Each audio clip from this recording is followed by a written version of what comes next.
Hey Tech Pals, welcome on board to yet another exciting video. Oh, shit. Here we go again. Today we're diving into kolibrios, considered to be the world's most miniature GUI-based operating system, clocking under 8 megabytes RAM and 100 megabytes disk space. The RAM of kolibrios is half the size of the Nokia 105 2023 edition, which is considered the current world's minimal RAM phone. This OS might be small, yet it packs a retro GUI, apps, and even games. The question now is this. Is it practical, or just a coding flex? Let's find out. Ensure to stick to the end of the video so you can get to know the full capability of this OS. What is kolibrios? Kolibrios is written entirely in assembly language, thus accounting for its lightning speed. It can boot a 20-year-old PC in a matter of seconds. The blog kilobit.blogspot.com calls it a hobbyist dream, designed for tinkerers who love minimalist tech. Feature that shock. Don't be fooled by its size. kolibrios includes a GUI, text editor, image viewer, TCP/IP stack, and even games like Tetris and Sokobot. Apps are modular, and there's a tiny web browser, though don't expect YouTube. For those who don't know what modular apps are, modular apps refer to applications that are self-contained, lightweight, and designed to work independently without relying on complex dependencies or shared libraries. This design philosophy aligns with the OS minimalist. Why modularity matters in kolibrios. Flexibility. Users customize the OS by adding only the apps they need.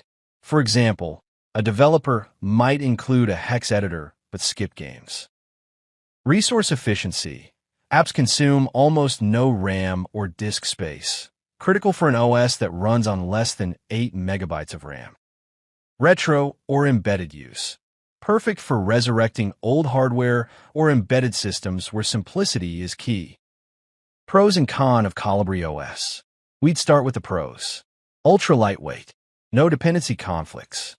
Instant launch times. Encourages experimentation with low-level coding. Moving on to the cons. Limited functionality, hence no modern apps like browsers or office suites. Apps must be manually updated or replaced. The steep learning curve for non-developers. Download and installation. Just like any other OS, you need to create a bootable USB drive. Head over to the official website and download the ISO file.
Here are the final thoughts on kolibrios.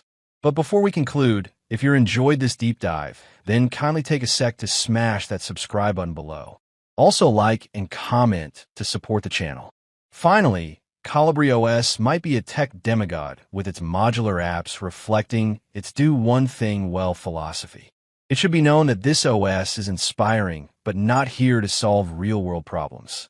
They're not for multitasking or modern workflows, but are a fascinating throwback to an era when software was built for raw efficiency. Think of it as a love letter to optimization, proving that big things can come in small packages. For tinkerers and retro enthusiasts, kolibrios is a win-win. For anyone else, a fascinating curiosity.